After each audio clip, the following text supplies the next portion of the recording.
You are watching Bullets and Bullshit, brought to you by Patriot Ranch.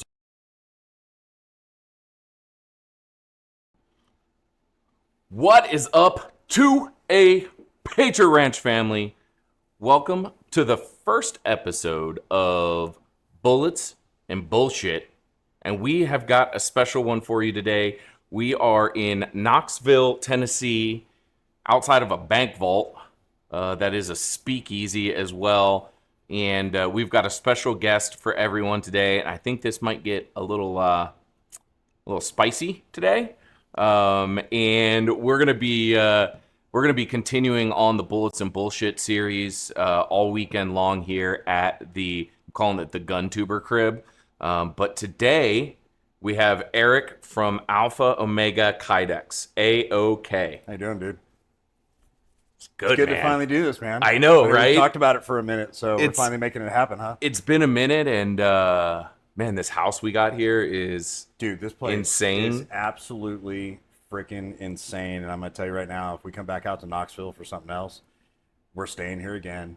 We got to do it again. I mean, this is the pad. This is the place. This is it. We kind of shouldn't be telling people where this place is I know, right? So we don't make sure it doesn't get booked out before we get here. So we got to book early. They're going to Google speakeasy Airbnb Right. Knoxville now. They're going to try to figure out where it's at. Yeah. Stay off our house. Yeah, stay away from our house, guys. Man, I'm stoked for all of us to be here. We got a good group of people here. Good solid group of people. I definitely wanted to get to talk to you one-on-one because I think that you've got a good story. I think you've got a good business. I think you got a spicy story. I got a little bit of spice in there. I think there's things that people are going to want to hear. I got a lot to say. And a little bit more of this that gets involved. Yeah. Some more of this and everything else. It might get a little spicier. Hopefully tomorrow night's episode, 2A Bourbon is going to be giving us some stuff to drink. So that'd be pretty good. Yeah. They make some good bourbon. They make some good like stuff. it. I've actually killed a bottle. Well, let's jump in, man, and let's start off with not to be like Sean Ryan-esque, but tell me your backstory. How did you get into this business? Where'd you grow up? All that kind of good stuff. So grew up in California. Everybody that follows me now knows that I'm out in Boo. Texas. Yeah, boo. I grew up in California, but I made my way to Texas. I got there. I've been there long enough now. I'm considered a native, to some people. But yeah, so grew up in California. My father is a Greek immigrant. My mother is Native American, Oklahoma, and a Heinz 57 along with that kind of stuff if you want to get into it. But yeah, lived out in California. Finally decided to pack up, move out to Texas. I needed to get away from all that bullshit out there, the way California was going. Yeah. Texas was a place. I always want to live in Texas, so it was the right thing to do. It was the best thing to do. I started dabbling in Kydex when I was out in California, and a lot of people don't know that. I started making some, a few things here and there. I was buying, tools and crap like that to make holsters from Harbor Freight, man. And I think my first toaster oven that I bought was from Goodwill. Wow. I went down there, I think I paid $20 for a toaster oven, and I started heating Kydex up, and I started doing it then.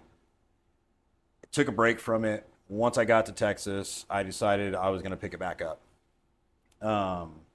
Started making stuff here and there for some friends, for myself, and I was started making stuff for law enforcement guys that they can carry off duty. Some of the guys were carrying in plain clothes. And a lot of people started pushing me hey, turn this into a business, dude. You can make some money with it. And I really didn't think that was something that was going to, there were so many different Kydex guys out there. There were so many different companies out there that could do stuff. And it was who the hell am I to think I can get inside this? Right. And I said, what the hell? We'll try locally. And I did local. A lot of word of mouth. Things traveled, word traveled. Mm-hmm. I got better and better at it. My son actually is the one who turned me on to Instagram, and that actually kind of blew up. Once I got into Instagram, things really started to blow up for Alpha Omega as it is. And I got the website, and things started growing, I mean, a lot of people think, building Kydex holsters is easy, and it's not. I get other guys that want to get into it, and they're like, dude, what do I do? And I'm like, don't. And it's not because don't like literally. And I say that, and I'm not trying to be facetious or anything like that about it, but in reality, it's not like it used to be. Like the equipment cost me when I first got into this was like $500. Yeah. You know, and I was literally like taking money from my personal account because I was ordering from one website, and if you ordered $60 worth of material, you got free shipping. So I was ordering $60 worth of material so I could get free shipping, and I was doing everything I could not to break that $60. It was like, let's get 61, and we're okay. Are they good? Yeah. And I'd sell a couple of holsters, and I'd put the money back into my personal account, and then I'm shy from another $60 order, so I'd pull it from my house account. Yep. And then I'd make another order for material, and it just kind of kept going. But can I cuss on this thing? Yeah. Fucking A, right on. This is bullets and bullshit, buddy. It's bullets and bullshit. So yeah, I mean, it literally turned into like I ate shit for 3 years. I was in the negative for 3 years solid, and my first year of actually hitting the black was by $1.50. Wow. And it was like, and some people won't call that a win. I did. Oh, that's a win. I called it a win. It was like, hey, like what I'm doing is actually worth it, and people want it.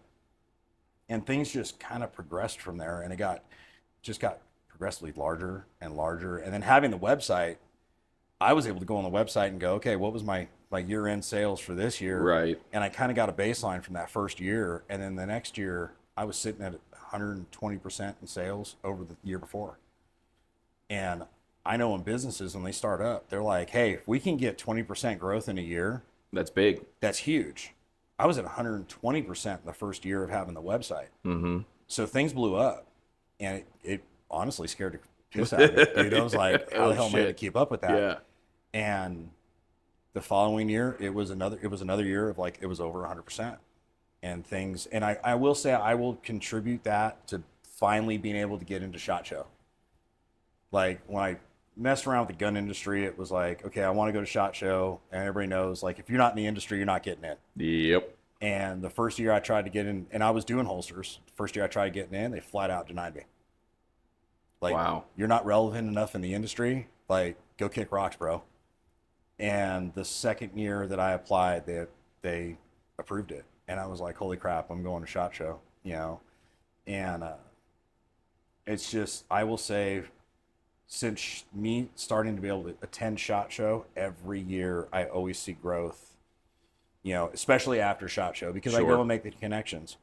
And I get a lot of people that ask me, like, hey, why don't you do a booth? Well, I mean, frick, a booth costs $10,000 out there.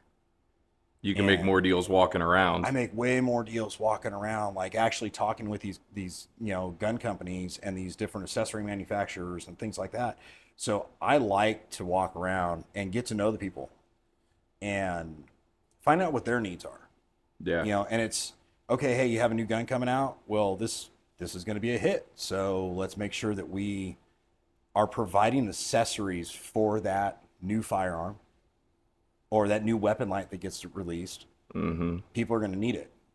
So I like to work with companies, talk to them, and be able to say, okay, hey, if you can get me something in prototype, industry pricing, set me up on a T&E, because I want to be able to help you guys so your product sells and has support outside of that. Do some companies do it? No. Do a lot of companies do it? No. So a lot of times I turn around, if there's a new gun that comes out, I got to spend the money and go buy it. Yeah. And then I got to ship it off to my mold makers. Yep. And have them make a mold. So now I've got to pay like a setup, a fee, and all that kind of stuff. And so that's why I say, when I say tell people that want to get into this, don't do it, because it ain't like it used to be. Right.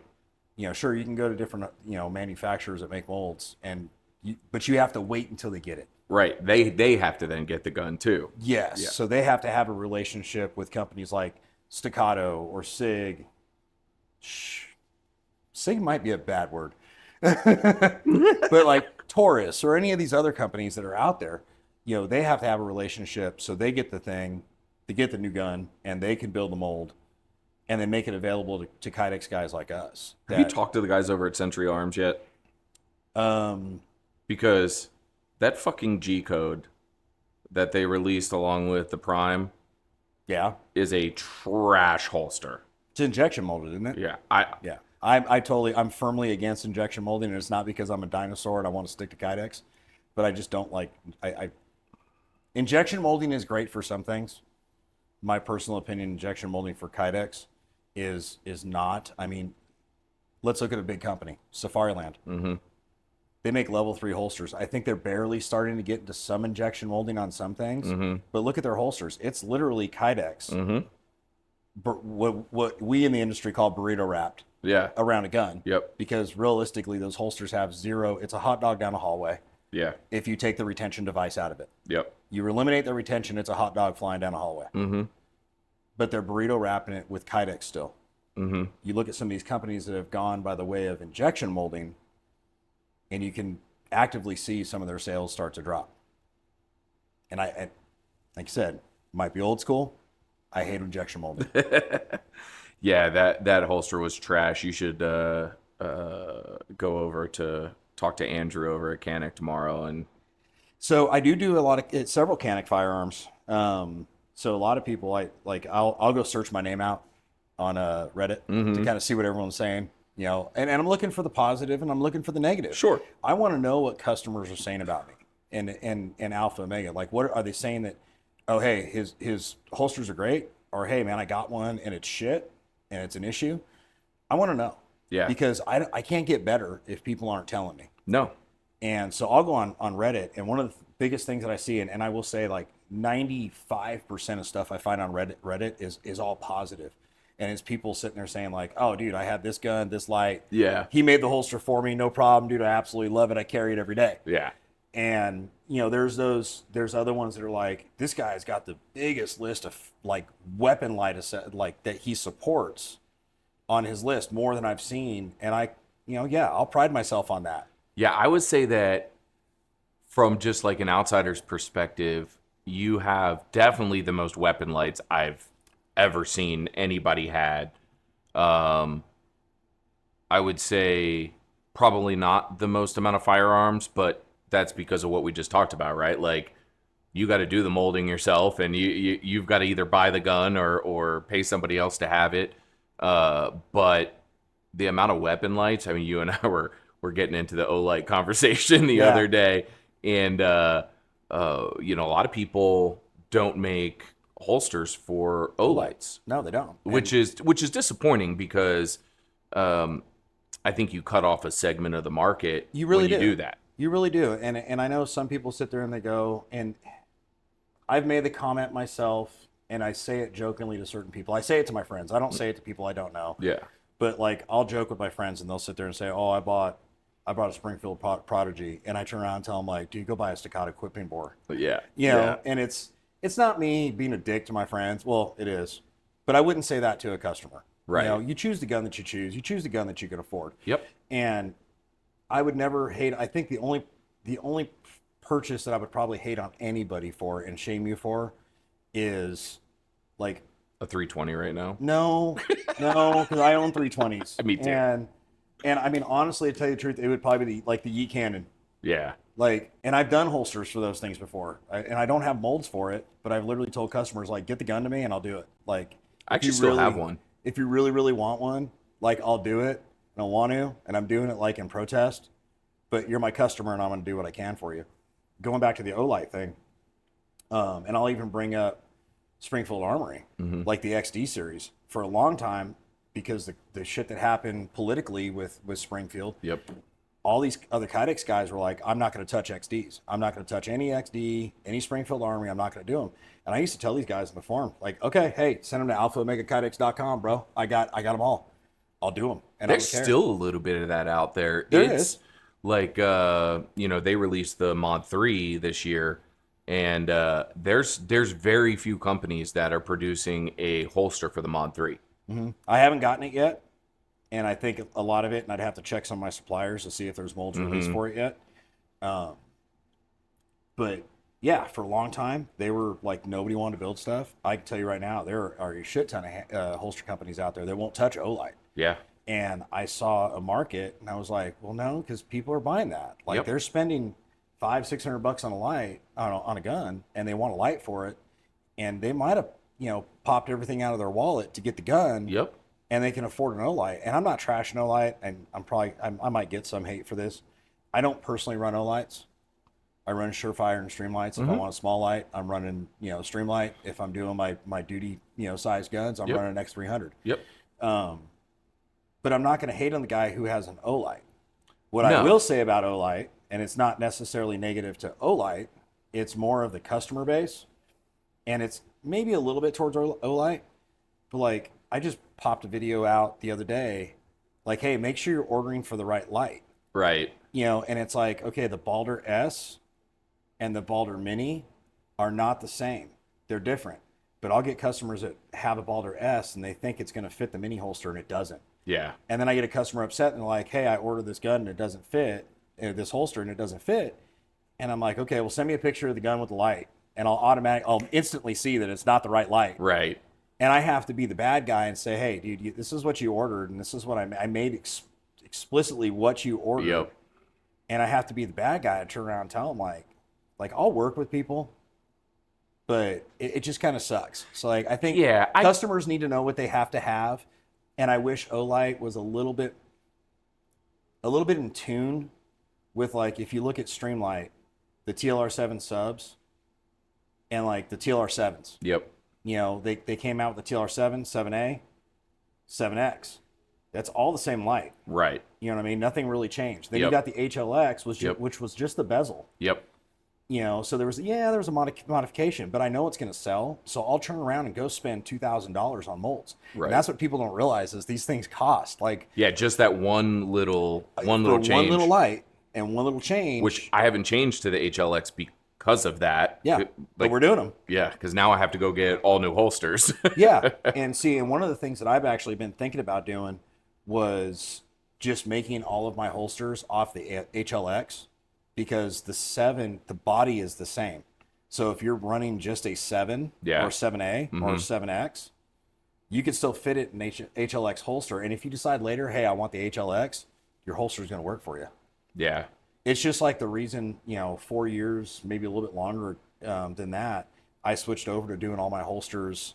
They automatically came with cut for a red dot, suppressor height sight channels, and open bottoms for threaded barrels. Because why not? It was the way to move in the industry, and I got flack from other holster manufacturers out there because at the time they were like, "Oh, hey, you have a red dot? I'll cut it for a red dot. It's $5 $5. Yep. Oh, you have suppressor sight channel sights? $5. Oh, you want an open bottom? $5. So they were getting a 15% upgrade or a $15 upgrade to all their customers.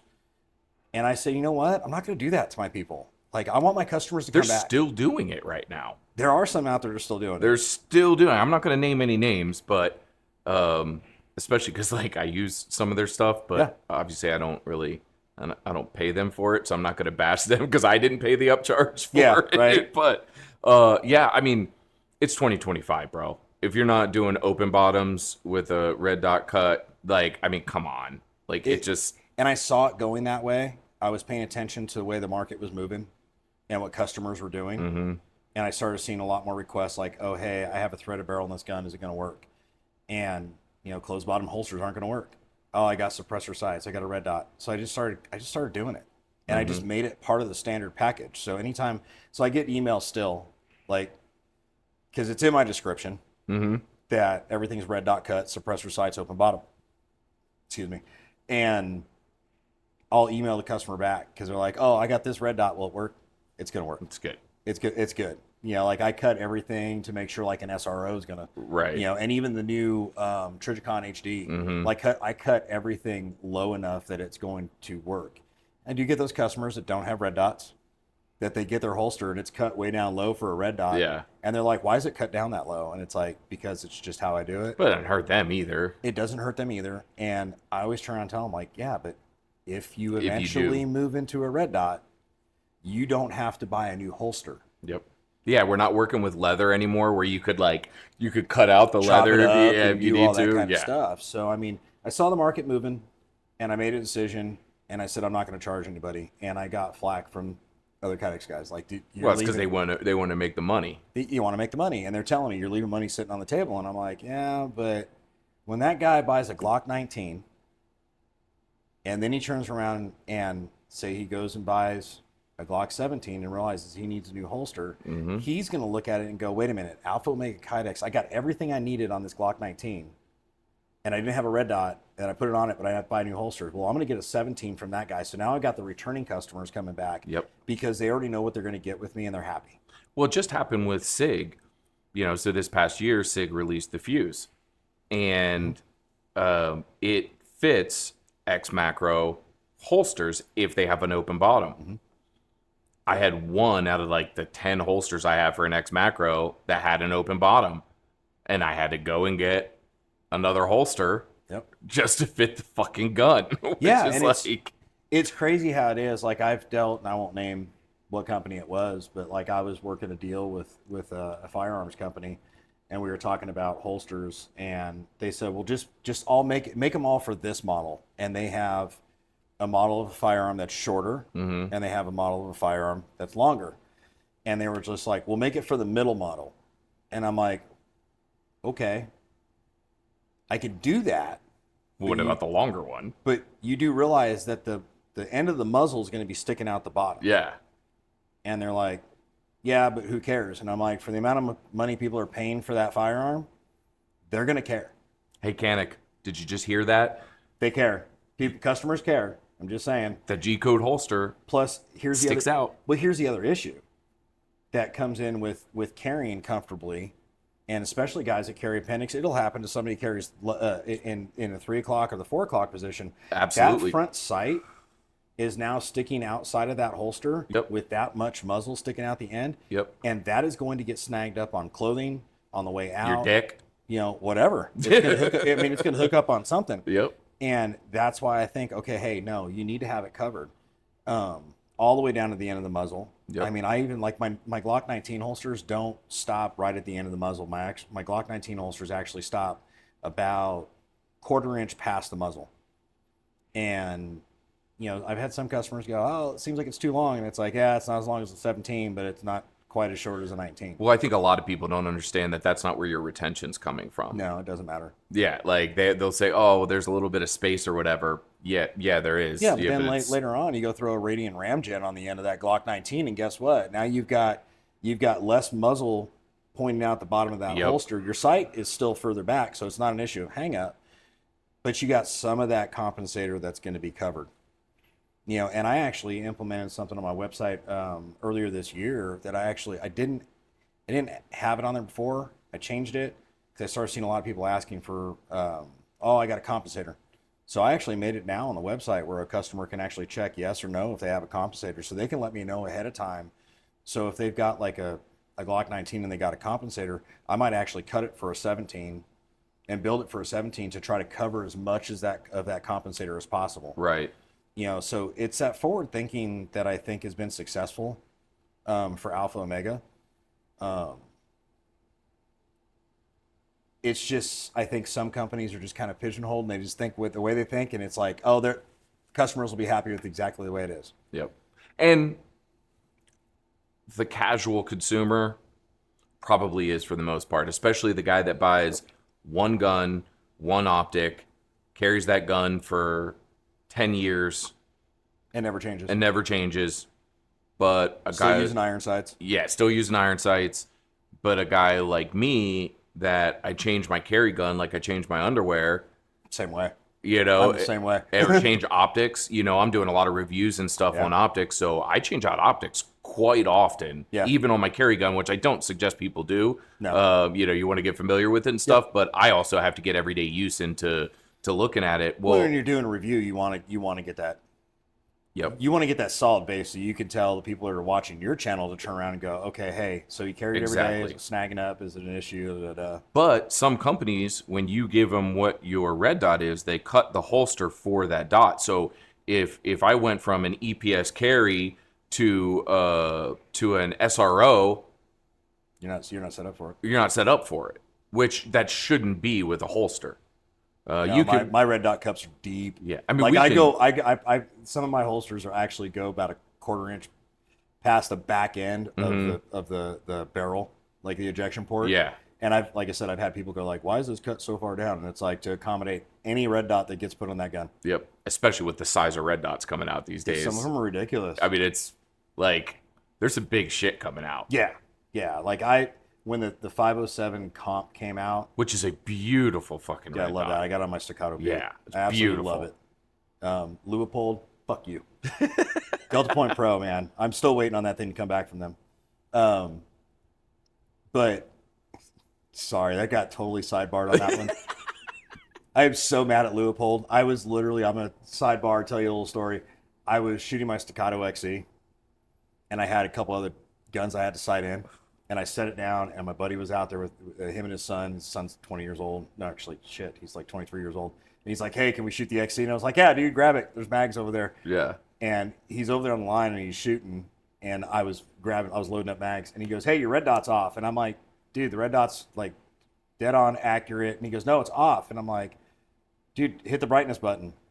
So first off, I think the battery died. Right. So he brings the gun over to me, and I change the battery out. And man, I hold it up. There ain't no dot. And I'm like literally sitting there kind of doing like the search with my head trying to find the dot. That dot went as far up and to the left as possible. And I was sitting there trying to like adjust it, and it wouldn't move. Well, I mean, you know what your first problem was? It was a Delta Point Pro. It was the DPP. and the funny thing is I've got, so they're warranting it. They're warranting it. Yeah, I've heard a bunch of shit. Like I got it with the gun when I bought it. I do work and I do stuff with Zerotech optics. Yeah. So my first phone call was Zerotech. I was like, hey, need a new red dot, and I've got a relationship with Holosun, so I could have gone either way. Yeah.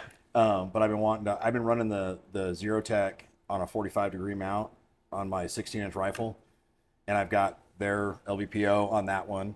So I've been liking that Thrive HD. I love the way it looks, and I love the way it feels. Yep. So I was like, okay, I need to throw one of these on the Staccato. And then I got my Jacob Gray. And when I got my Jacob Gray, I was like, okay, I need another dot. So I was like, okay, the Delta Point Pro, when it shows back up, is going to go back onto the Staccato. And I threw the Thrive. So I'm going to tell you right now, if you guys are looking for red dots, do not sleep on Zerotech optics. I'm just telling you. Zerotech, hit me up. I'll see what I'll see what I can do to help you with that one. Well, and I'll tell you the other one, and I don't actually get as much hate, and I actually don't know why, because a lot of other people do. We were joking about it the other day, but obviously I have a significant relationship with Osight, with Olight's optic brand. You guys have seen a bunch of the stuff on the channel. I think the first model that they came out with was it was decent for a light company's first attempt at an optic. I still have it on a gun. Actually, it's on a gun upstairs right now.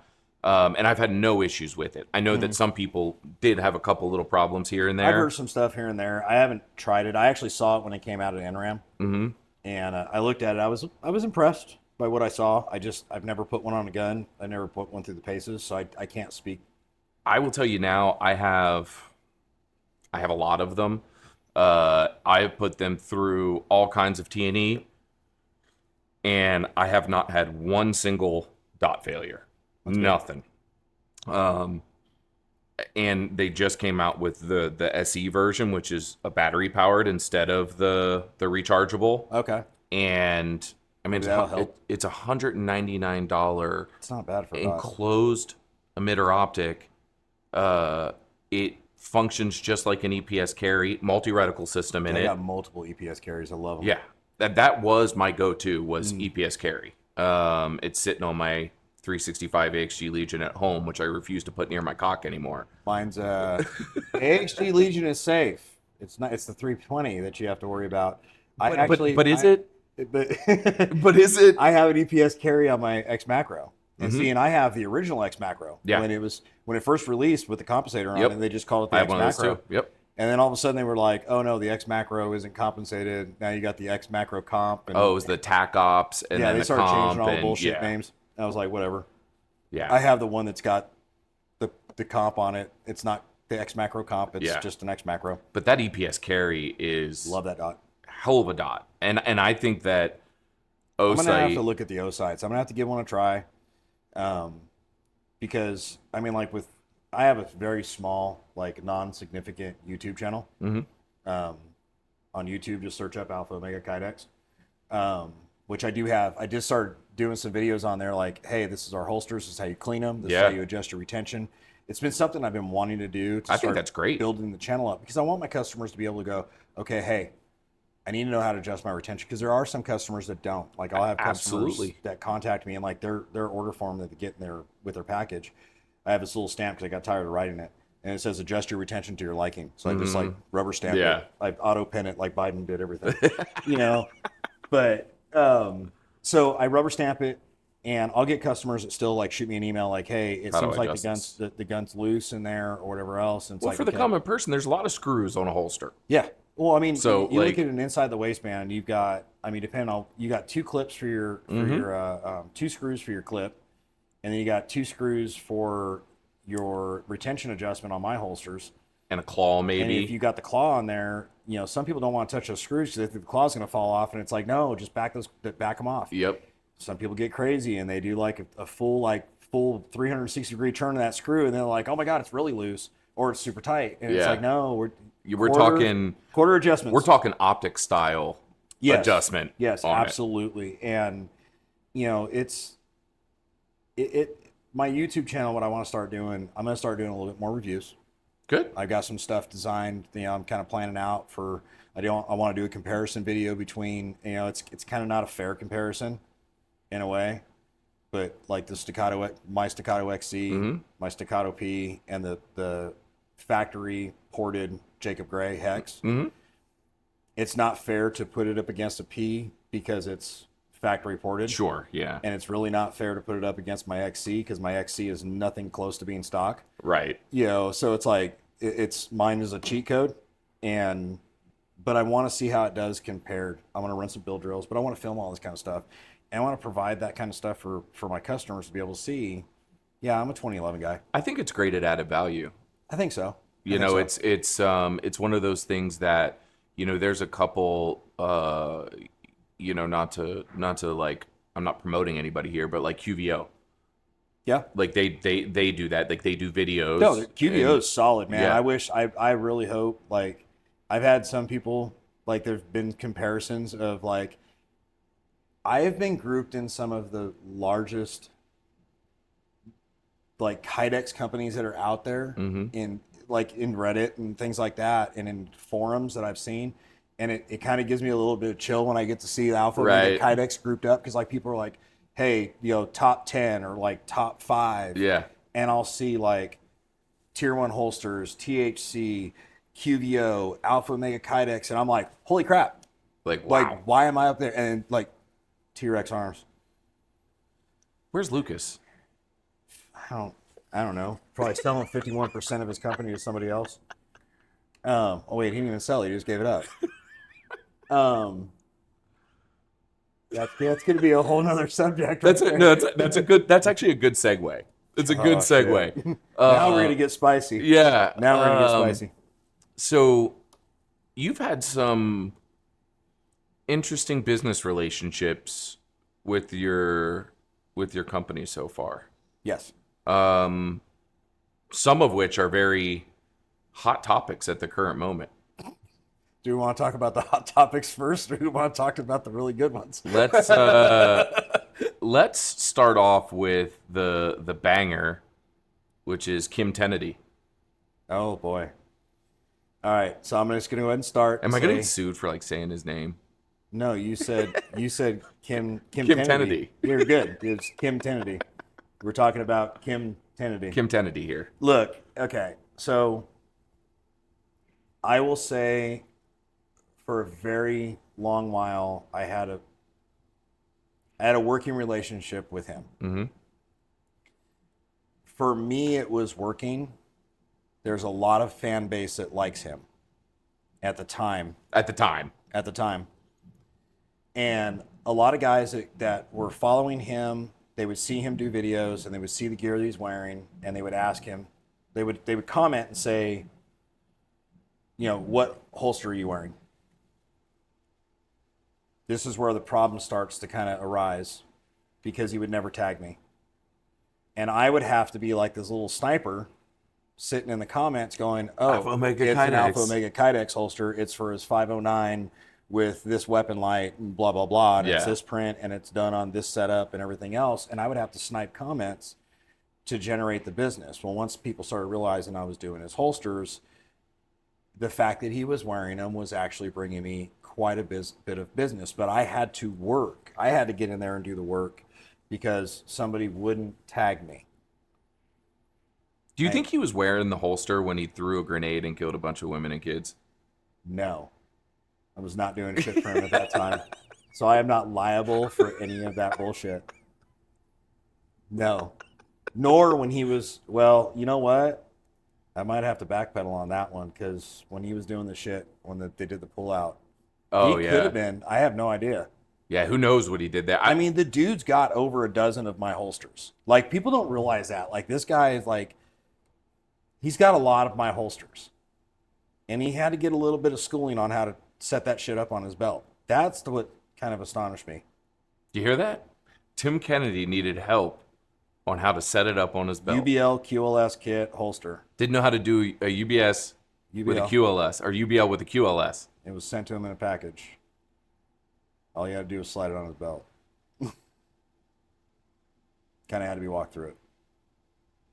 Wow. Hopefully I don't get sued. So how? But oh, no, hey, facts are facts. I won't ever disparage anything in his military career because I can't. All the controversy that's going on with him and everything else is the controversy, and I won't say anything about it because I have my feelings on it, and I just won't say it publicly. But you can talk about how the business relationship The ended. business relationship sucked. It absolutely sucked. I bent over backwards and made sure that he would text me and, hey, I need 2 holsters and they're for this gun. And I would, no bullshit, like I would jump through hoops to make sure he got it. Yeah. And as quick as possible, I would push customers to the side to take care of, Kim and get him his stuff. And one of the things that kind of like, I had sent him a message and I said, hey, do you think you can tag me in that post? And his response to me was, I'd be doing you a huge favor by doing that because other companies pay me a lot of money to do that, and you're not paying me. But you use my stuff. I kind of figured that's how influencing worked.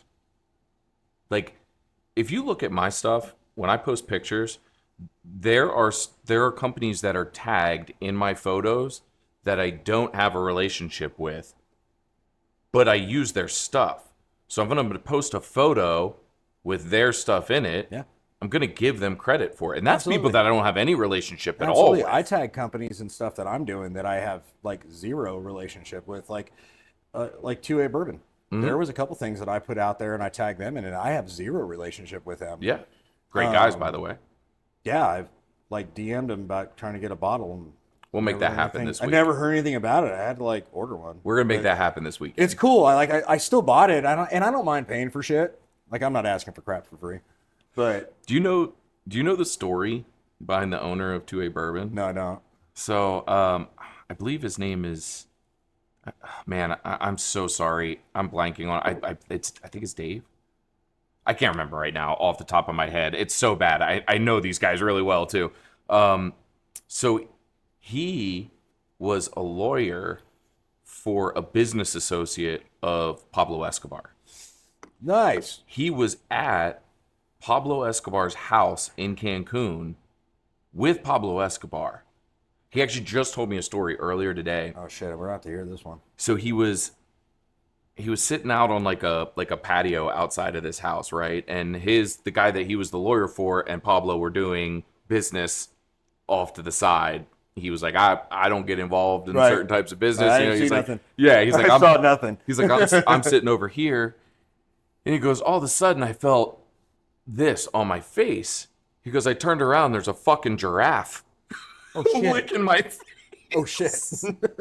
Fucking Pablo Escobar had a giraffe Dude, in that's his fucking nuts. lawn. That's nuts. And he was telling me, He's coming over tomorrow, right? yeah. I'm gonna have to hear the story Yeah. firsthand. I'm gonna have to ask him. He told me this long story about how Colombia now has a hippo problem because Pablo Escobar had a bunch of hippos. Didn't he use them like for security or something? Yeah, and so, but when he got caught, basically all the hippos ran wild. Shit. And so now they're just like running roughshod over Colombia. Oh God.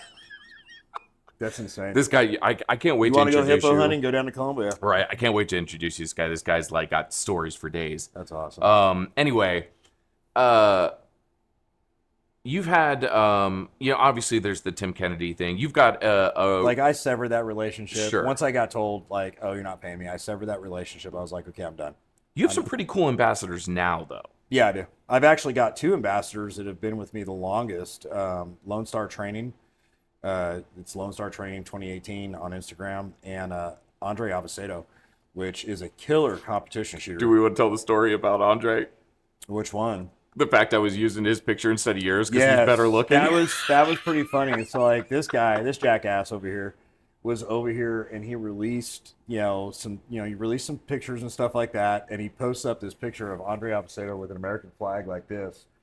And he's holding that flag up, and I sent him a DM, and I'm like, bro, you do realize that that's not me, right? He goes, he's better looking. So it was like, okay. So, and I will say, he probably is. He's a little bit younger than I am. He goes to the gym a hell of a lot more than I do. So I let it slide. I didn't want to say anything. I just like fucking whatever. with you. It was like, okay, cool, it's whatever. Like, so Andre, there's your shot. You're a better looking dude. But yeah, so Andre and Alan, who's Lone Star Training, has been with me the longest. You got some newer ones too, I got right? some newer ones. I just brought Angry Sarge on not too long ago. Michaela Frank, who's law enforcement down in Texas. Her boyfriend, Matt Morris, who shoots competition. Both of them actually used to shoot for the Watchtower team and cool. the F1 team prior to that. Gosh. I'm leaving comments alone right there. I have so much I want to say, but I'm not going to. Yeah, we'll leave that one alone. that one's a salty feeling. The Watchtower thing is a salty feeling. But so I mean, You've done some work with Clint, right? Clint Morgan is. I was gonna save him for last because the best for the last. But yeah, Clint Morgan. Clint was a customer first, and I will say this that all of my brand ambassadors and affiliates, they have all been customers first, and I prefer that. Sure, makes sense. It's not because I'm wanting to get their money out of them. It's because if they bought it, they paid for it, they used it, and they believe in it enough, and I see them already posting about it, then I reach out to them and go, hey, you're dropping some really good content. Are you interested in doing this? And, some say yes and some say no. I've had some other ambassadors that were great. They fell out of the industry for their own choosing. Sure. It wasn't like, nobody paid attention anymore. They walked away from the industry. But Clint was a customer first. He ordered a level 2 holster for me when he was still at the other company that I won't mention. But he was at that other company, ordered a level 2. And then they reached out to me. They had some SAR firearms come in. And they were doing a comparison of SAR, at the time, SIG. And Canic, right? No, it was SAR, SIG, and Glock. Oh, okay. And it was an inside the waistband concealment, type of comparison video. The guns, the ones that he was great at doing. Oh yeah, he's absolutely great at doing those. And they reached out to me and they said, "Hey, we got the SAR firearm. Are you interested in doing a holster for it?" And I said, "What other guns are you doing?" This and this. I said, "I'll just send you holsters for all of them." And so I just kept seeing a lot more people saying, "Hey, I'm seeing Clint's videos. I like your holsters. Sure. He likes them, this and that." So I finally reached out to Clint and I was like, "Hey, we've been pretty friendly with each other. You got a lot of people that are asking about you. Are you interested?" And I honestly, tell you the truth, thought he was going to tell me no. I thought he was like, "Dude, you ain't nobody." Nuh-uh. Yeah, I've got something with something Safari with Land or this or that. And I told him, I said, "Hey, the company you're working for, is it going to be an issue if you do this?" Right. And he says, "Nope, it's totally fine, and I'm definitely interested, dude. I love the product and what you're doing." So that's where it started. And I will tell you right now, he sells the shit out of holsters. I'm sure he does. That dude is a salesman. I see his discount code come across probably more than anybody else's. Nothing against any of my other brand ambassadors. Sure. But he does have a much bigger following. Absolutely. I tried to get one of your products. Should we talk about that? We can. We really want to get spicy, huh? So I DM'd you. Yes, you did. We're gonna need more of this for this because I was working with somebody that I still work with right now, that said like, "Hey, you're the guy to go to." Yeah. And I had looked at your website, and I didn't see the product that I was looking for, which was a hook and loop backed holster. Essential, Yeah. our essential line. And so you and I had kind of been in a similar circle at the time with some other guys that do a podcast, and with Don. Shout out Don Welch. Sorry Don, you can't be sorry here, you're not buddy. here, bro. Miss you. So I figured, you know what, I'll just DM him and make sure I'm going to get the right thing and all this stuff. And so I shot you a DM, and I left you on red. left me on red. I left you on red, and Left me on red, bro. And I will tell you. So I left why did you leave me on red in that moment? I left you on red because there was some turmoil going on, and I'll go ahead and say what company it is. And I've got a lot to say about this, and it was Grab Bag Gear, and I know you're affiliated with them. Yep. And I hope none of what I say hurts your affiliation with them. No, this is your story, not mine. I just don't want it coming back on you. Yeah. But at the same time, I'm going to say what I have to say. In this industry, and I'm saying the firearms industry, there's a lot of trust that goes along with it. But I've learned over the years, and Grab Bags taught me a lot in my business dealings with them, that I need to protect myself a little bit more. And unfortunately, there was some things that happened, intellectual property that was taken. I'll try to keep it short and sweet, but to the point. Before their product was released, they reached out to me. They were already running my holsters in their bags, and they were already doing marketing for it. They bought and paid for that holster, and I didn't even know. And wow. I had no idea. Because I'm going to tell you right now, I don't look at names on an order form. Sure. Like when I'm in the shop working, Print the sheet. no, the sheets are printed, and Yeah. I literally I put them in bins, and I grab the sheet out of the bin, and I go, okay, I got to grab this mold, I got to do this, and I put all the parts inside the bin. I grab the mold, I prep the mold, I press the mold, and I'm done. It goes in the wash bin, and then it gets assembled afterwards. Right. Sometimes I don't even realize who I'm sending it to until I'm printing it. I'm printing The shipping the label. shipping label. Yeah. And I'm like, oh shit, they ordered a holster. So I had no idea that they had my holster. They reached out to me, and they said they were interested in doing something with me. We came to an agreement. I won't get into the nuts, Sure. the nuts and bolts of it, but they were getting paid for every time a holster was used, or purchased, I should say. Sure. And Standard deal. things were going great, to be honest with you. Things were going great. I'm not an influencer. I know after conversations when everything kind of blew up that they were like, oh, well, your code was never used. It's like, dude, I'm not an influencer. Like I'm a business owner. I don't have time to film videos. You were providing a product. I was providing a product. I was putting the code that I had out there for their product for people. And I will tell you, like in the influencer market and a business market, an influencer can post their code every day if they want to. Yep. You cannot force people to turn around and purchase and use your code. So that's why when my brand ambassadors come back, every quarter I pay my brand ambassadors. Yes, my brand ambassadors get paid. Everybody's do. But every quarter I do their payouts. And I do have sometimes where some brand ambassadors payouts aren't nearly as large as they've been in the past.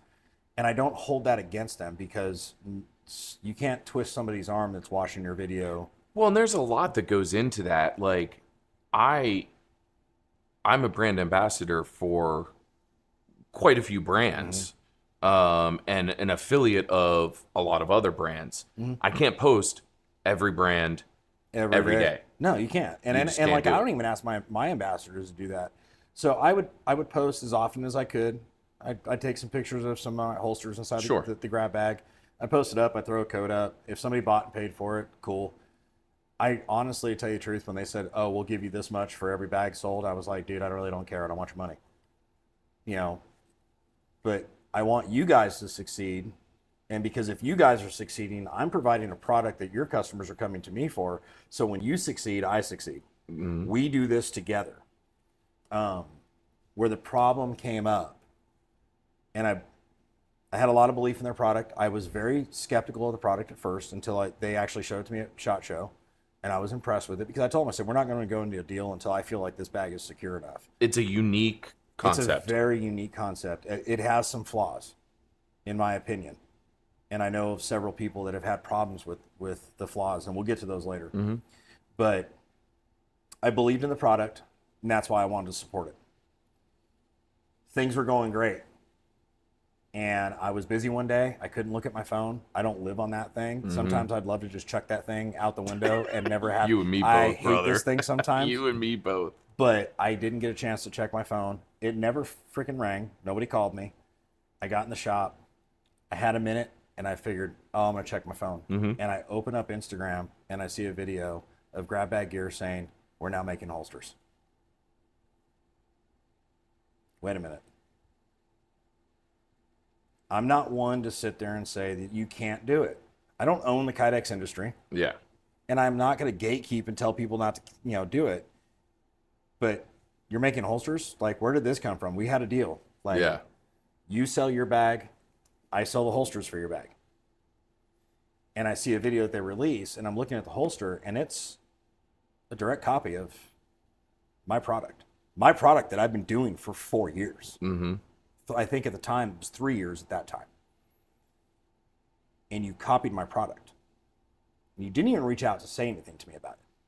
Like, I see a video, and I sent a DM, and it was, hey, do you want to talk about it? And I honestly told them, I was like, I am way too fucking pissed off to have this fucking conversation with you.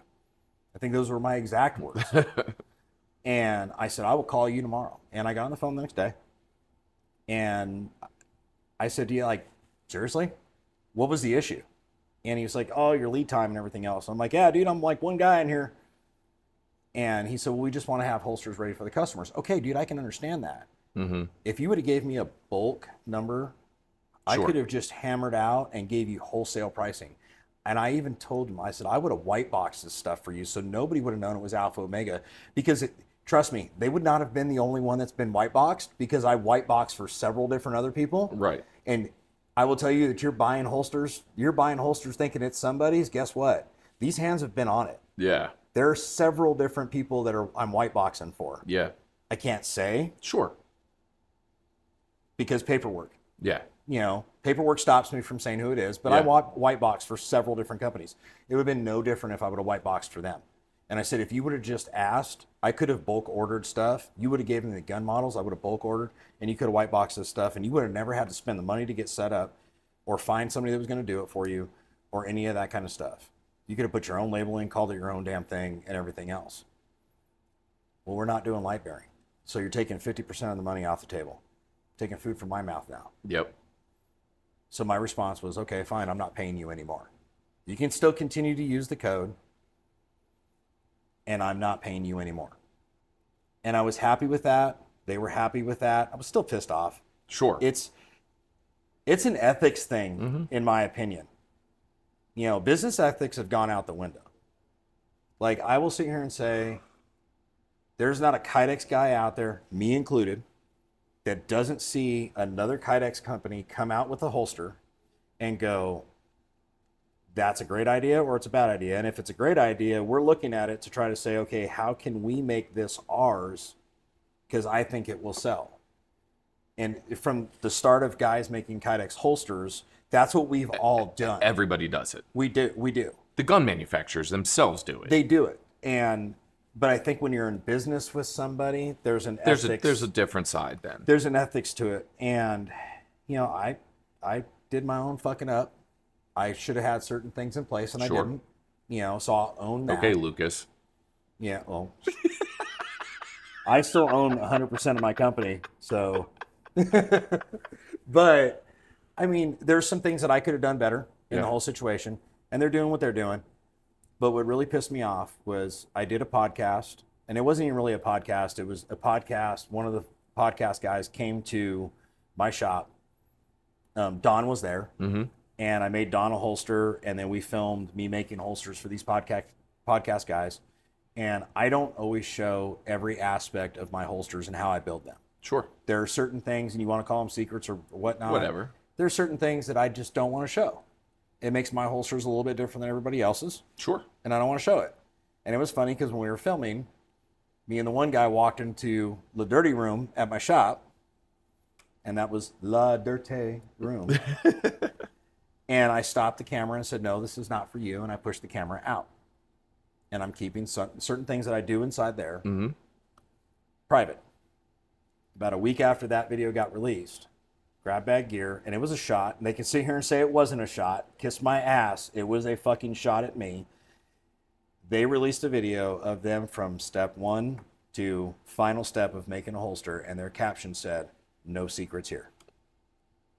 Fuck you. That was a shot. So I deleted their code. So their customers can't use that code no more. They're still not getting any money out of me, and I've severed the tie. There's a lot of things that I could do. Sure. Legally. I'm not going to. I ain't got the time. I ain't got the energy. I got a business to run. Mm-hmm. I ain't got the time and the energy for it. And I'm not going to sit here and fucking cry over small potatoes. I'm pissed about it. Well, you've got other things working. I've got other things in the kiln right now fired up. They will see what happens. Everybody will see what happens once I get everything finalized, but I've got something coming. Can you talk about any of the little things that you got coming? A little sneak peek for everybody? A little teaser, maybe? Can we say like 2011? We can talk about 2011. Yeah. Well, don't call it a 2011 because it's actually a double stack. Double stack 1911. Staccato owns yeah. 2011. Double stack 1911. I didn't do a big post about it. Like, I didn't get crazy about it. Yeah. It was kind of like a little like, oh, hey, here it is. But I'm working directly with Jacob Gray Firearms. Their level 2 and open top range holsters are built by me. Awesome. And they actually have it advertised on their website that it is built by me. It all comes in my packaging, so it's not a white label deal. Right. They're getting it. They're sending it out to customers. So that's actually a really cool thing that actually kicked off with, SHOT Show. Mm-hmm. The conversation started there, and it's progressively become, I'm doing like every 2 weeks, they're contacting me and saying, hey, we need more holsters. So I'm like on a steady, That's flow awesome. of holsters with them, as well as keeping up with my lead times with my customers, which is great. So doing stuff with them. I've been in talks with SAR Firearms. Who we love. SAR Firearms is great. I think they're doing great guns, and it's actually kind of crazy. Like the entire staff. My conversation started with Juan, and from Juan, everybody knows Tony came over, and where everybody knows where Tony used to be at. Yep. And a couple other people from that company came over. And so it's all familiar relationships. They all saw me at SHOT Show. They're like, oh my God. And I'm like, hey, you're here. Like, let's talk. And they're like, oh yeah, love the holsters, trust them. We're doing something together. So it's, SAR is something that's being nurtured right now. I've hinted at it a couple of years ago at the last Gundy Awards that was held at Drive Tanks. That was 3 years ago. 3 years ago, yeah. Yeah. I was starting to look at it. I'm going to go ahead and say what it is. I'm getting close to a final product, but I'm probably going to be dropping suppressor holsters, I'm hoping, before the end of the year. Ooh. I'm really, really doing everything I can to look at all the complaints from other holsters that are out there, the suppressor holsters, to mitigate those complaints and find ways to fix it. As long as it doesn't melt, bro, I'm good. Yes. Some of the other things that I'm working on, I've introduced 3D printing. So I now got a guy that's dedicated to, so when I say it's Alpha Omega and everybody says, well, you always say it's you. Right. It's just you in the shop. But then you always post and you say we. Yeah. There are we's. There's more than just me. My hands are on these holsters from start to finish and everything else. But I've got a dedicated guy that's doing 3D printing for me. He's working on molds for me right now. We're testing some different materials out. That's awesome. So I can try to get in front of some of this stuff. We've actually implemented some 3D printed parts for our holsters now. Interesting. I've ditched a couple different things the way I used to do them with my level 2s. So you're not being an old FUD. You're coming around with the times. Yeah. I couldn't tell you, I could barely run the laser in my shop. And, that's the crazy thing with like some of the laser engraving. And to be honest with you, some of the people that have been getting holsters recently are seeing like the holsters are coming out with like way better laser engraving. It's because I'm not doing it. Yeah. I actually finally just said screw it and like I drop off like 1,000 clips to one guy. And I'm like, hey, can you have them done in a week? And he's like, yeah. So he does all the lasering for me, and I pay that guy. So when I say there was I got a guy that's doing lasering for me. I got a guy that's doing my 3D printing for me. Now, will you do specialized holsters for people? I will. It depends on how busy I am. And one of the biggest things that comes as an issue that is an FFL. Sure. So I can't have a customer send me a firearm because I don't have an FFL. Right. Yet. Because that is something that's also being worked on. Is Alpha Omega Kydex is looking into turning into an FFL. We should have a side conversation about that. Yeah, definitely. I've gotten a lot of information We should have a side conversation on different about that things one. and everything else. So yes, I am looking at trying to FFL this year. Because I think that industry, that business, especially because you already have a brand reputation, I know for me, I'm somebody that would love to send you my setup, my firearm, make this shit like fucking butter for my setup. Because me and people like me are people that are using their holster every single day. They want to feel comfortable with it. They want to feel, the right retention. They want to feel, especially if you're appendix carrying, you want to make sure it feels right. Yeah. I have a small dick, so like I got to maneuver my holster you in the gotta right work direction. with what you got, Bubba. Yeah. So it's I will say, like, okay, it's like the Oracle Arms 2311. Nobody's making molds for these things. right. I actually just got a text message today from another Kydex guy that shot me a picture of a couple molds, and they're 3D printed molds, and I was already like, dude, send me the file. Yeah. So I can get some 3D molds made, which will open up another avenue, because I can't tell you how many people are like, hey, like, can you do 2311s? And I'm like, I want to. I've reached out to Oracle. They don't return calls, and they just don't do it. Icarus Precision. I love what they're doing. Can't get a frame from them unless I buy one, and I'm not afraid to buy one, but I have nothing to put it on, and I need it. Like, it has to go on a gun for me to send it out to my guy to get the molds made. You could do it with your X Macro. On the X Macro line, Yeah. not the 365 XLs.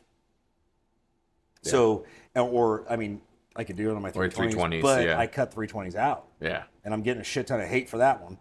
But I mean, when you sit there and look at it, so like the different avenues that I'm looking at trying to expand and grow, I'm trying to, and that's what the FFL became a huge thing that I think I need to do, is because I can actually have a customer that can say, okay, if you're willing to send the gun to me, to my FFL, I can get it. I'm not doing any modifications to the firearm. I'm going to use it to get molding made. And then once molding's made, I'm going to send you your gun back to you, and there's going to be a holster inside there at no charge. Yeah. Like, I'm going to build you, like, what kind of holster do you want? Like, Yeah. send me the gun, I can get the molding made, because I'm going to make the money, the fact that I got the mold. Right. I'm going to make money because it's going to open up a floodgate of all these other folks that are looking for the same thing, and I can offer that. It's much like the Staccato HD. Yep. I have a very long relationship with Staccato. I've been doing business with them for several years, and when the HD came out, there was a little trip up on making sure that there was things available for it right away. I made it happen. Right now, I think I'm the only one that's offering holsters for the Staccato HD 4.5. The new one. The new one. But I released the 4.5 and the 4 at the same time, Gotcha. because I knew what the 4.5, where the 4.5 was different. So I was able to get ahead of it, have the molding made for it. I've already got molding for it. Like, I'm ready to go. So, and Staccato knows it. But I did the same. That's awesome. But I did the same thing with the CS, the 2023 CS and the 2024 CS. When both of those got dropped, Staccato didn't even know I was doing the holsters. Did Don get a holster from you for that one? Not the CS. He just ordered something For the P? For the Staccato P. But I built him a holster for one of his other guns. I think it was his XC not too long ago. He just sold that. Yeah, and he was telling me that he was at some shooting competition down in Florida, and he's been running a level 2. Yeah.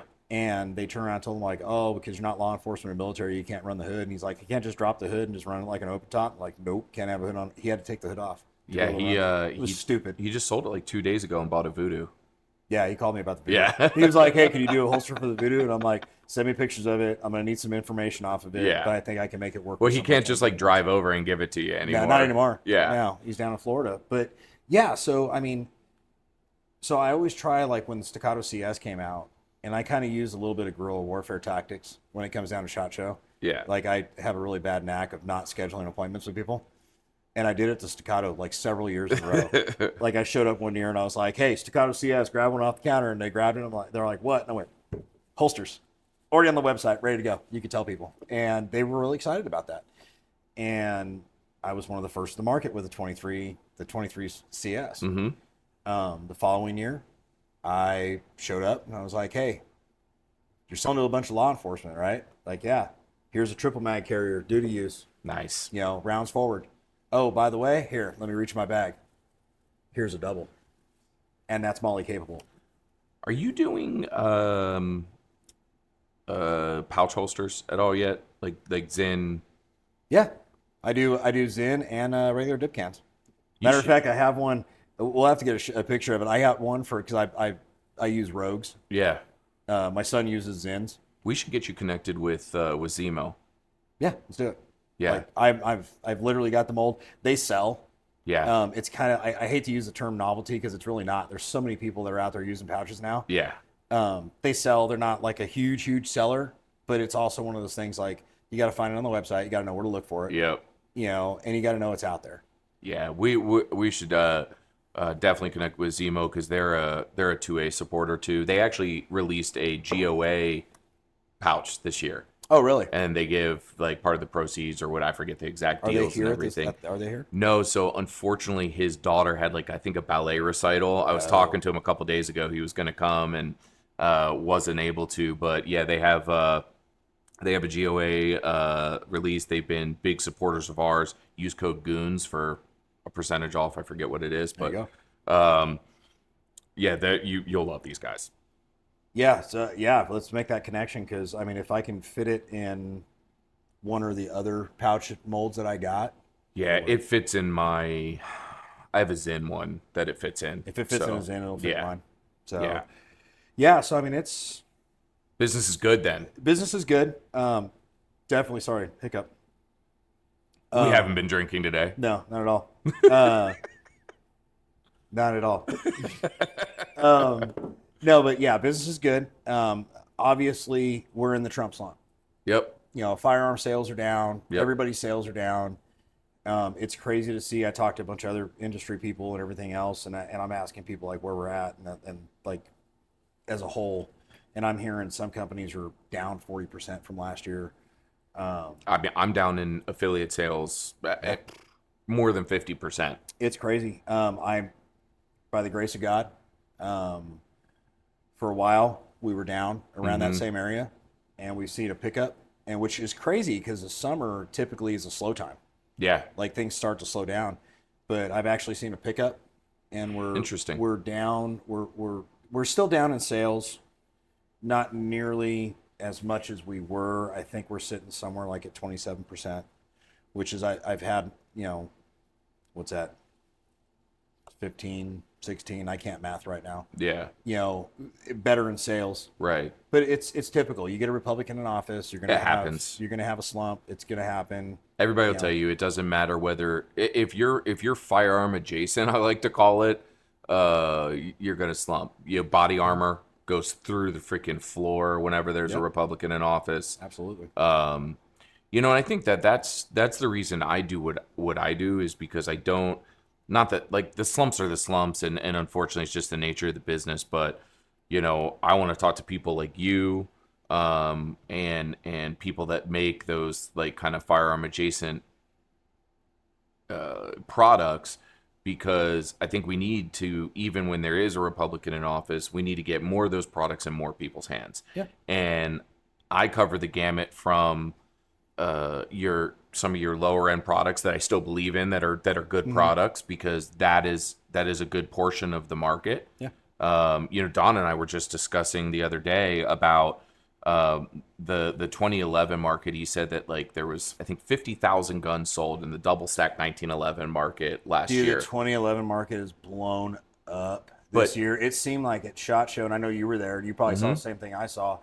It was literally 2011, 2011, 2011. Everybody's popping with 2011s, and they're still this year popping 2011s. But you know what I would say is that, and I don't have the data on this. It would be really hard to get. But double stack 1911s. Yeah, double stack 1911 is that I would say a majority of those sales are probably for the sub $1,500 double stack 1911 because there is a market for those products. There is. And it's the same thing for, that's why like I don't bash anybody when it comes to their holster choice unless I've used the product and know that it actually doesn't work. Then I'll be like, hey, I know you got that for a good deal. I'll bash the fuck out of On Your 6 and We the People. Fuck them holsters. They're pieces of shit. Yes. I've got a box full of On Your 6 and We the People holsters that customers have sent. Now, mind you, I got T-Rex arms holsters sitting in there. I've got some tier 1s sitting in there that customers have sent me and said, hey, I love your holster. I don't need this thing anymore. Yours is more comfortable. Which, this goes back to that thought process of being in that group of, the top 5 holster guys, and I see my name in that mix. I am not dogging tier 1 whatsoever. Fuck T-Rex. But where's Lucas? Yeah. I don't know. Mount Zion. False profiting. I don't know. Sorry. God, the shit that rolls off my tongue. But no, in all honesty, I mean, yes, I've got those holsters sitting in a bin, and I have plans for those holsters. There'll be a video that comes out with it. Nice. But I'm not dogging tier 1 because I can tell you, like, tier 1, like, dude, years ago, I sat there and was like, God, I want to be on those guys. You want to be there, right? Well, I mean, even T-Rex, like, okay, I'm going to sidebar. We're going to talk about T-Rex. Okay. So when I was coming up and building holsters, I looked at Lucas and T-Rex and I was like, fuck, man, I want to be there. Yeah. Like, that's where I want to be. Yeah. What the fuck is this dude doing different Right. than I am? Like, he's like, oh, yeah, black holster, coyote brown, OD green, that's what you get. Fuck you. Yep. And it's for Glock. That's it. And the dude was making money. And he was doing great. Like, he blew up. Yep. And he and I actually started around the same time. Yeah. But he, like, blew up. I wanted to pick his brain for the longest time to find out how he did it. My beef with Lucas, okay, so Lucas and I have both signed some of the same paperwork that has gone to Congress in support of 2A movements and rights and everything else. And I saw him a couple years ago at SHOT Show, and this is where I got turned off from Lucas. I saw him. He was in a group of people talking. I kind of stood off to the side. Once he saw me, I saw that he acknowledged me. It was enough of a break in conversation that I could introduce myself and everything else. And the introduction started out great. Hey, I'm Erik with Alpha Omega. It's great to meet you. Appreciate everything you're doing, because I really do appreciate everything he does for the 2A community. The dude's got a huge voice. I'll never knock him for that. The dude's got a huge voice. He says all the right things when it comes down to 2A. Huge support of the 2A. I turned around, I made a mention, and I said, hey, I know we're competition. Now, if you were a Kydex guy and you looked at me and you said, hey, bro, like, nice to meet you, Erik, dude. Alpha Omega is really cool. I know we're competition. My response to you would be like, bro, we're not competition. Yeah, it's all love. It's all love. Like, dude, there's the way I look at it, there's a whiteboard. Yeah. I'm a little tiny dot in the middle, and that whole whiteboard is all the space that you and I can live in, right? I feel the same way about gun tubers. We're not competition. The response I got was, we're not competition. We're not competition. A very smug response. And I literally said, what? And he repeated it the same way. And I was like, it's great to meet you. Well, and at that point in time, I was like, fuck you, you're an asshole. And honestly, now looking back with the recent news of T-Rex, I'm really glad I didn't ask him for any business he might advice not have been, because I wouldn't own my fucking company anymore.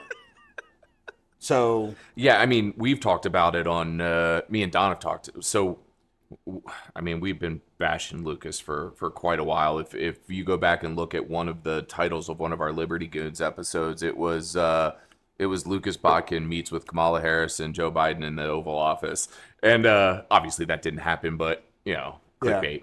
But Don and I's big issue with Lucas is what he said about people like me, and I'm using that very loosely when I say people like me. He went after PSR super fucking hardcore, and what he said about PSR and some others and Tacticon and some other people was very much his issue with Tacticon was the fact that Tacticon called his ass out because he tried calling Tacticon out for shit. Yeah. And you know what? Like, again, this goes back to like, are we competition? Because Tacticon makes holsters. Yeah. And dude, there is so much space out there in the world for Tacticon and I. And the guys at Tacticon are great. I'm totally chill with them guys. They're great, and all that kind of shit. Yeah, I have a relationship with them. I love them. Is Tacticon and I competition? No. Like, we're chill. Like, we're cool. Like, I'm totally cool. I'm cool with there's probably, I can count the Kydex companies out there that I just absolutely fucking despise and that I'll never turn customers to on one hand. The majority of the Kydex guys out there, they're like, we have like group forums that we all come together and we help each other out. Yeah. But what Lucas did was he went to play Russian roulette and he loaded the whole gun. Yeah. And took shots at everybody. And I got a problem with that because in this business, like you were just saying, this is about the love. This is more than the products that we sell. I don't do this for products. I do this because I believe in the 2A community. Absolutely. I believe in the right to defend yourself. Absolutely. And everybody is going to consume content in a different manner. Some people like Lucas's I shouldn't say some. A lot of people like the way Lucas creates content. Yeah. The dramatic, very technical speed up videos. Yes, speed up videos maybe. Some people like that, right? Yeah. And there's a space for that. Some people like to watch people like PSR and the guys at Tacticon and Grand Thumb that throw a little bit of fun natured stuff into it, right? Some people like nuts and bolts, which I kind of fall like right in the middle because I'm a very ... when I review a product, but I also drop F-bombs through the whole thing, which probably makes Lucas cringe. And I talk about dicks and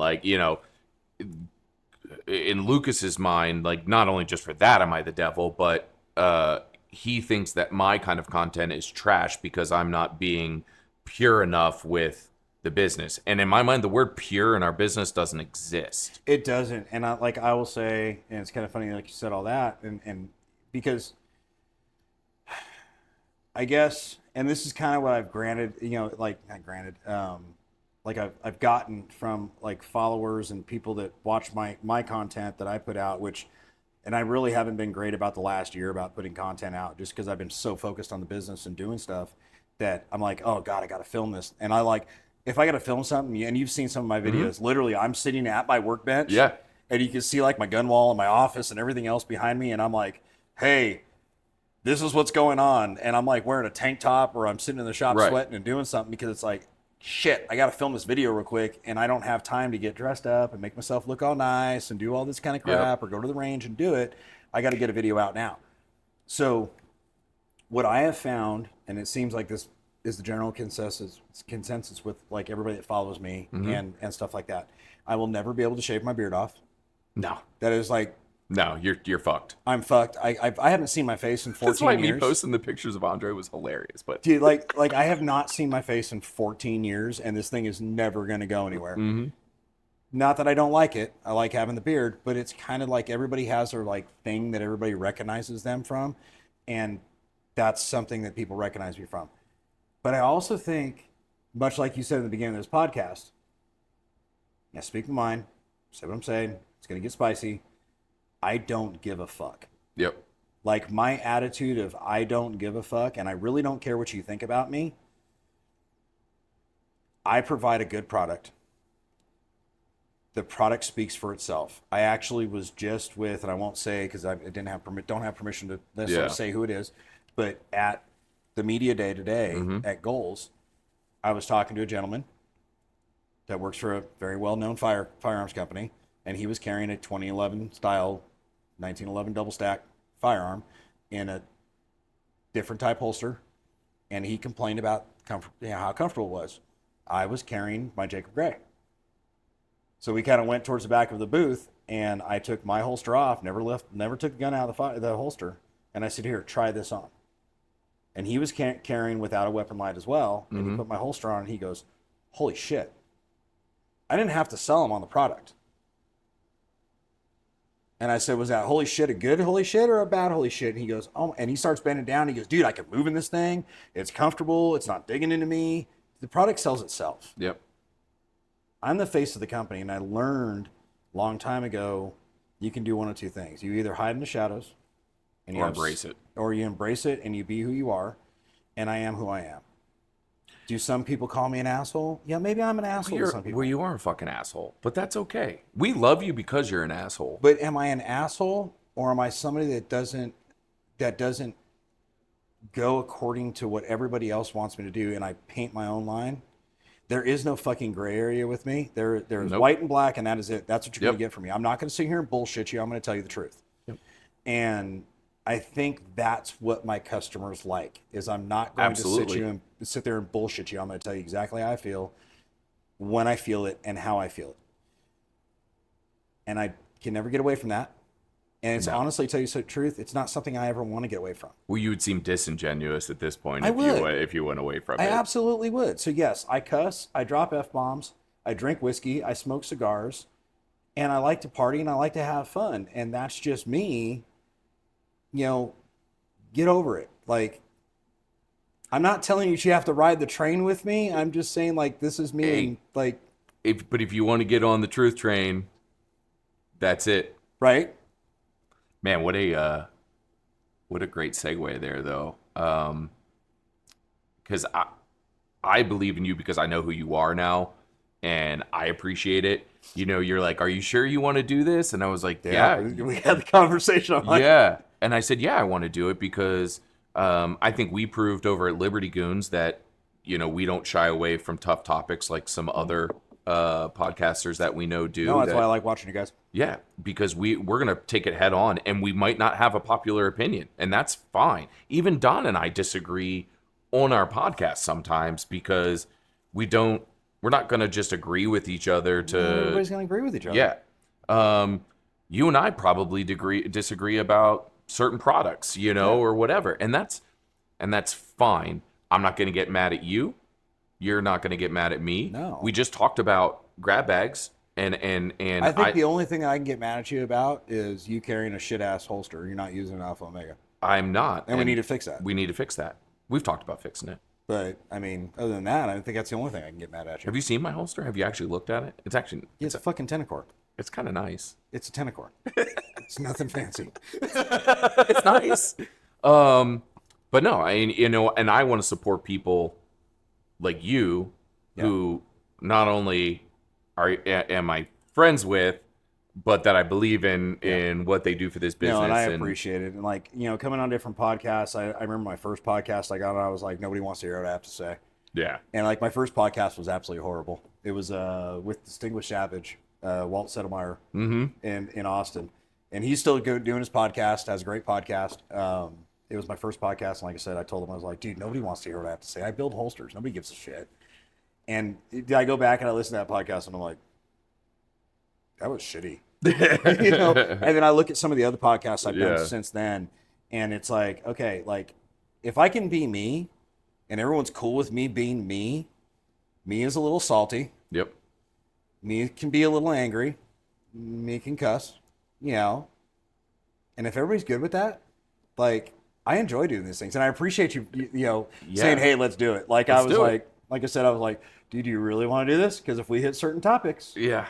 I was open with you. I said, "Let's go ahead and do it." Well, I'm the same way, and my family and friends that are watching this, they will tell you I am no different on camera. I mean, this now because we've known each other, but I'm no different on camera than I am off camera. I say the same stupid fucking jokes off camera that I say on. Right. I have the same personality. I talk a little loud sometimes, and I'm I'm probably a little bit more outgoing because on camera, just because I exhaust myself on camera. You have to be in this industry. Like, a lot of people ask me, like, is this really you? Is this really you? Like, if we turn cameras off, if you're away from industry people, you're not at SHOT Show, you're not at Goals, you're not doing all this different shit, is this really you? And the honest answer, this is me cranked to 100. Right. This is me cranked to 100. I mean, you've heard It's still you. It's still me. But we're still going to go upstairs and tell some dick jokes. Oh yeah, absolutely. You I know? love telling dick jokes. Like, we're gonna bag on friends. We're gonna talk some shit. But it's me cranked to 100. But I mean, and we have to do a podcast about some other time. But I mean, I'm pretty sure. I mean, it's been in other podcasts about the fact that I used to do pro wrestling. And a lot of people sit there. My old promoter, and a little short story, but my old promoter used to turn around and tell me, he goes, "You can't be your personality when you're wrestling. You have to separate the two." And I didn't agree with it. And it was me cranked to 1,000. Right. When I would go do those shows, and I would wrestle and all that kind of stuff. It was me cranked to 1,000. And if you go back and you like watch some of these like episodes, like where it's Steve Austin and The Rock, and they're all talking about like their character and John Cena and all that kind of shit, they all say the same thing. It's me cranked to 1,000. There is no difference from this person to that. It's just the volume turned up. What did I call you the other day? Oh, you were there. You've called me several things in the last few days. we probably actually should repeat this. There's been some offensive shit that's been said. We're talking about pro wrestling, and obviously, there was Hacksaw Jim Duggan, and I called you Jigsaw Eric. Yeah. Wasn't even close, but it's okay. Yeah, man, I appreciate you coming on, and we're actually going to be filming again, and I think bringing up some pro wrestling shit with the bunch of people that we're going to film with is the round table. Yeah, the round table. That's going to be interesting. Because I know a couple of people are going to be in that round table. Yeah, a couple of those people know about the pro wrestling. Yeah, and I know a couple of those people that know about the pro wrestling have some questions. So, man, I appreciate you being on. I appreciate you guys for watching. This is episode number 1 of Bullets and Bullshit. It's a great title, man. I like it. Bullets and Bullshit. You know what? We actually side project, side company I'm doing. We just launched our Brave and Dirty brand today. Live, braveanddirty.com. Make sure you go check it out. Where can they find your products? So you guys can find me on several different areas. I'm on Trigger Hill. Alpha Omega Kydex. I don't post there quite as much. I need to get better about it. I'm also on YouTube, alphaomegakydex.com. Alpha Omega Kydex on YouTube. Sorry, I jumped there. Instagram is Alpha Omega Kydex. I also have a backup page, which is alphaomegakydex.deals, which if you go on there, you can find some of the stuff. Code? No, I pop stuff up there, and it's at a discounted rate. Oh, cool. So just DM me if I have something up there, and it's at a discounted rate. I mean, some of the stuff's like 30% off. Oh, wow. That I'm selling stuff for. It's just stuff. I didn't even fucking know this. It's stuff for me to clear off the shelf that's been sitting there. Something I might prototype, came out perfect, and it's like, nothing wrong with this holster. I just built it. So those are the places you can find me. So Instagram, all that kind of stuff. And I'm also on Facebook, which is Alpha. I finally got Alpha Omega Kydex back from Instagram after 2 years of not being able to have it. So I'm able to just kind of all the way across the board now. That's awesome. That's awesome. Well, man, that's Eric. That's John. I'm John. This is Bullets and Bullshit. Thank you, dude. Fuck yeah. That.